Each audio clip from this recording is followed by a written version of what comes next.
the gentleman from Texas, Mr. Gohmert, for 5 minutes. That would be right here. Sir. Strzok, you said earlier in this hearing you were concerned about a hostile foreign power affecting our election. Do you recall the Intelligence Community Inspector General, Chuck McCulloch, having an investigation into an anomaly found on Hillary Clinton's emails? I do not.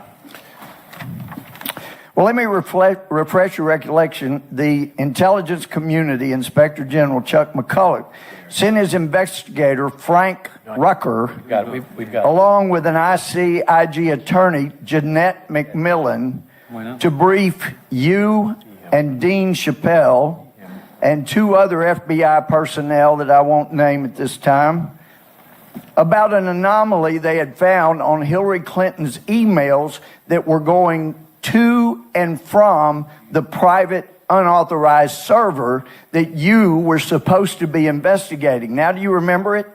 I remember meeting Mr. Rucker on either one or two occasions. I do not remember the specific content or discussions. Well, I'll help you with that too then. Mr. Rucker reported to those of you, the four of you there, in the presence of the ICIG attorney, that they had found this anomaly on Hillary Clinton's emails going through her private server. And when they had done the forensic analysis, they found that her emails, every single one except for four, over 30,000 of them, were going to an address that was not on the distribution list.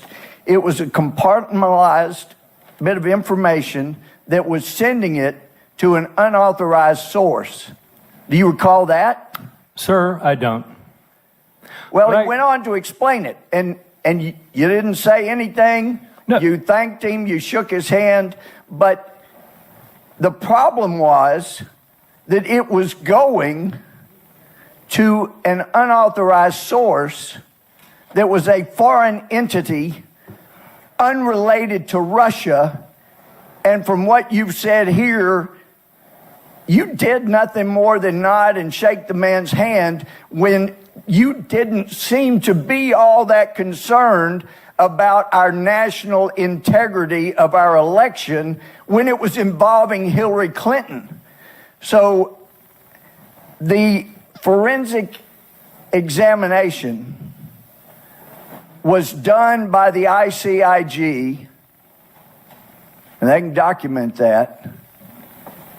But you were given that information and you did nothing with it. And one of the things I found most egregious with Mr. Horowitz's testimony, and by the way, Horowitz got a call 4 times by someone wanting to brief him, leaving messages telling him about this, and he never returned the call.